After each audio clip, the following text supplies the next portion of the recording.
Yang ingin saya tanyakan, mohon diterangkan apakah ada hadisnya atau ada di dalam Al-Quran tentang larangan menembok makam atau mengijing. Lantas, kalau orang di kampung saya itu, kijing itu hanya dipakai untuk tetenger. Kalau nggak ada kijingnya, yang dikhawatirkan itu besok kalau mau acara ngirim, itu nanti bingung gitu.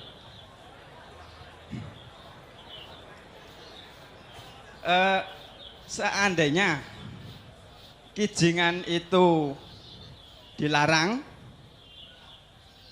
apakah kalau hanya ditancepi semisal itu tanaman, hanya untuk tengoro saja itu apakah boleh atau tidak? Enggak, saya tanya dulu, orang mati kok mbok dikirimi apa toh?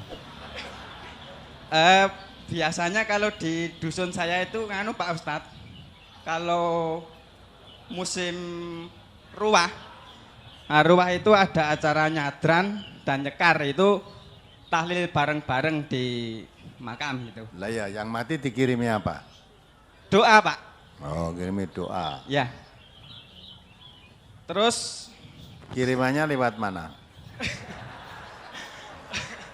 ya itu nganu Pak Ustadz, cuman acara gitu, itu perkara tekan ro tidak ya nggak tahu wong. Enggak, Nggak ada laporan terkirim gitu loh Pak. saya tidak nanyakan tekan apa tidaknya, yang kamu kirimkan lewat apa?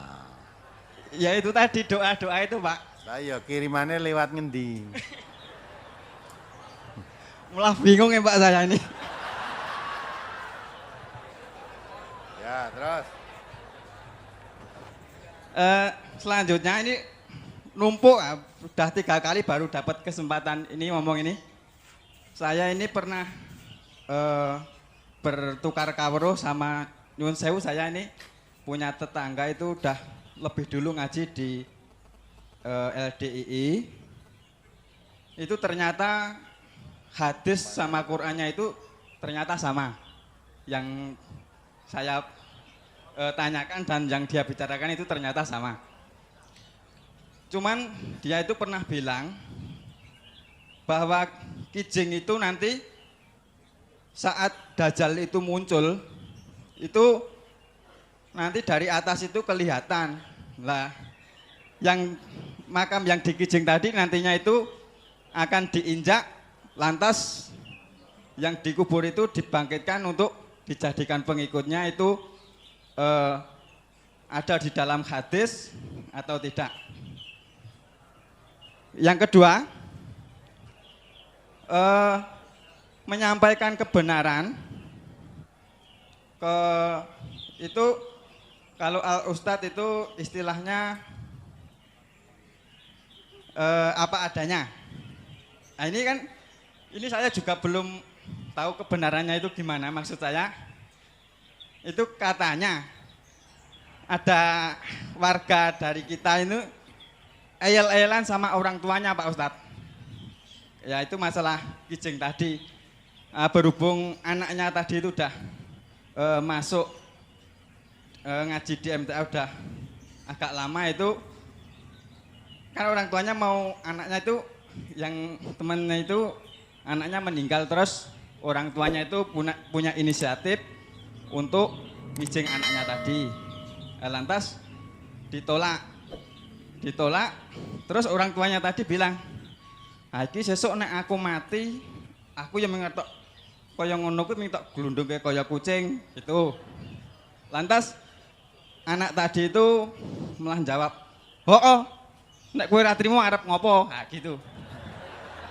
Yang saya suwunkan preso itu, apakah menyampaikan kebenaran tersebut dengan nada seperti itu? Saya minta pendapatnya Al Ustadz itu bagaimana? Aku ya mau katanya, kira orang kamu udah dengar sendiri katanya begitu. Iya, gini loh Pak. Maksud saya seandainya seandainya itu benar-benar terjadi, itu ya saya ya prihatin. Cuman saya minta pendapat Pak Ustadz, mudah-mudahan aja tidak terjadi. Gitu. Untuk yang ketiga Pak Ustadz, borong ini. Terakhir Pak ya. Menghadiri acara selamatan, tapi niat kita itu hanya untuk acara kemasyarakatan. Budi luhur gitu toh. Ya untuk guyup itu. Katanya budi luhur. Ya. Nah itu apakah kita termasuk ciri-ciri orang yang munafik?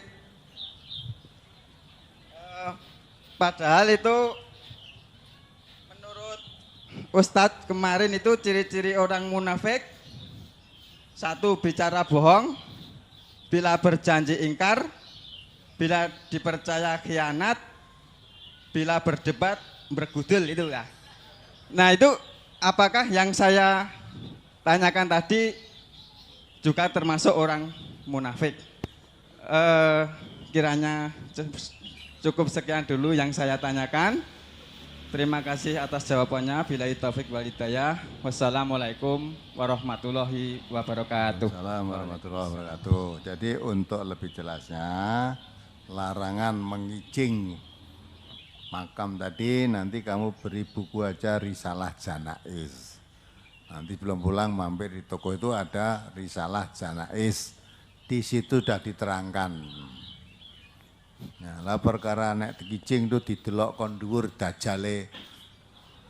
Andane dajale ndelok kon dhuwuri dajale wujude apa kok iso kan dhuwur barange mabur apa gimana? Nah, terus kelihatan nanti untuk medun dajal mancik kicing tadi itu dah. Nah, terus yang dikubur di dalam yang dikicing tadi kubur dibangkitkan terus dadi bolone dajal.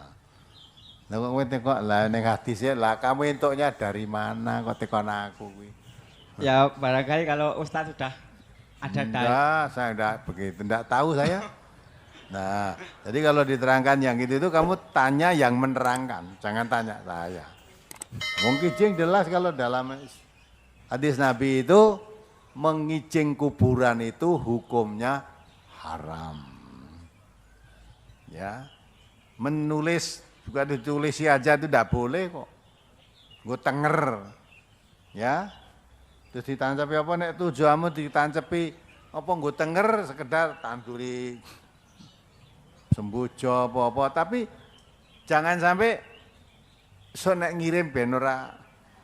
Nah, itu enggak ada tuh. Arep mbok kirim apa? Maka saya tadi tanya mbok kirim apa. Nek ruwah dikirim ambengan. Yang biar ruwah tuh di kuburan udah makan-makan gitu tuh. Ya. Nah iya, apa yang mati masih butuh makan begitu. Nah, nek kirim nasi makan salah, ya kok ben itu karo kancane kono ya. Apa begitu?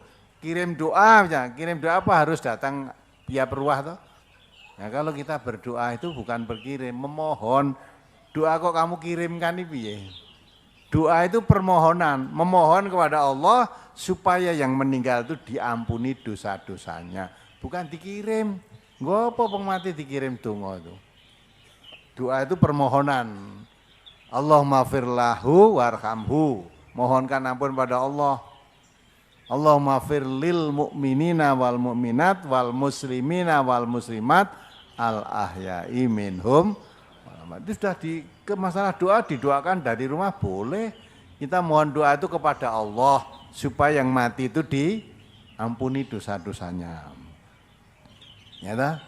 Doa itu enggak datang ke kuburan tadi bukan kok nera dikicing ku hilang tengerin enggak. Ya. Sebab apa? Datang untuk ziarah kubur itu fungsi utamanya supaya kamu ingat bahwa kamu nanti akan mati, tazkiratan lil maut, mengingatkan kamu akan mati. Perlunya apa?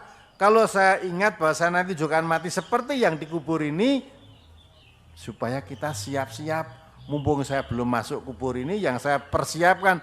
Kalau sudah masuk di dalam kubur ini, yang dibawa apa? Lalu itu sudah dipersiapkan. Bekal untuk menghadapi mati itu disiapkan. Masalah berdoa kepada Allah, Ya, di rumah aja boleh. Lah ziarah kubur apa enggak boleh? Boleh. Ziarah boleh. Berdoa di kubur juga boleh, memohonkan ampun. Jangan minta sesuatu kepada yang dikubur. Gitu ya. Nah, kembali pada pokok pertanyaan, kalau yang nanti nembok kuburan atau dikijing tadi, menurut tuntunan Rasulullah itu tidak diperbolehkan. Haram itu ya kan. Makam yang dikijing akan dijadikan pengikut Dajjal, saya belum tahu. Ya, cilaka no dia. Ya. Bab ngijing itu diharamkan. Enggak boleh. Lah yang mengijing itu yang hidup apa yang mati? Yang hidup. Masa sing dosa sing urip terus yang mati dijadikan temani Dajjal mergo kowe dikijing. Lho karep saya ya ndak mau dikijing ora iso ngelekke, saya sudah mati.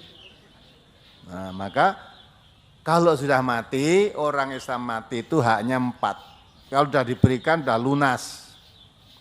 Dimandikan, dikafani, disolatkan, dikubur itu kalau orang mati itu Islam. Ya, dikubur dikubur selesai. Enggak usah tambahi kijing, enggak usah tambahi anglo, tambahi kayu apa, enggak usah tambahi. Lah kalau mau mendoakan boleh. Setiap saat boleh doa. Rasa nunggu tiap ruah, setiap saat kamu boleh mendoakan, memohonkan ampun orang yang sudah meninggal tadi kalau ketika hidupnya Islam. Kalau hidupnya dia muslim, beragama Islam. Boleh. Sesekali ditili ziarah kubur, menengok kuburnya boleh enggak? Boleh. Tapi tidak harus kuburnya baik, kuburnya bapaknya, kuburnya siapapun boleh.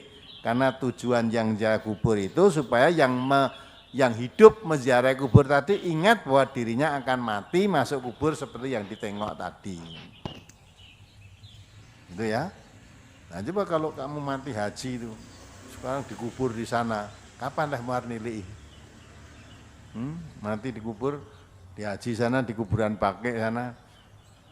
Besok tahun depan saya tak haji sambil nilai kuburan bapak saya. Wes tekok ora nek wong ngerti. Haji terus nilai kuburannya Pak Kundemen meninggal dunia dikubur di Bake itu katanya di mana kuburan saya mbok teko ini sapa ora nek sing ngerti. Ya kirimane ra tekan ora ngerti kok. Nah, itu ya. Jadi jangan istilah mengirim. Orang mati tidak butuh kiriman apa-apa. Orang mati itu kalau dia muslim didoakan, dimohonkan ampun kepada Allah. Ganjaran ora iso mbok kirim ora tekan. Ya, bab nek ganjaran itu kata Allah, siapa berbuat baik kalau ada ganjarannya untuk dirinya sendiri. Jangan kamu kirim-kirimkan dosamu cek pirang-pirang gitu kok. Dosanya masih banyak, ganjarannya sithik, maca Quran nek enek ganjarannya moh nampa tak kirimke mbahku sing. Nah. Namun kalau mau tetap gitu silahkan, tapi kalau ditanyakan dari tuntunan dengan Al-Quran tadi nggak cocok. Quran mengatakan man amila sholihan falinaf. Kalau kamu baca Quran ada pahalanya, pahalanya untuk kamu sendiri. Bukan untuk yang lain. Nah, orang mati tadi bukan dikirimi, dimohonkan ampun kepada Allah supaya dosanya diampuni. Amal baiknya diterima oleh Allah, ditempatkan di sisinya yang bahagia, yang lebih enak daripada ketika hidupnya di dunia. Nah itu boleh didoakan begitu. Ya.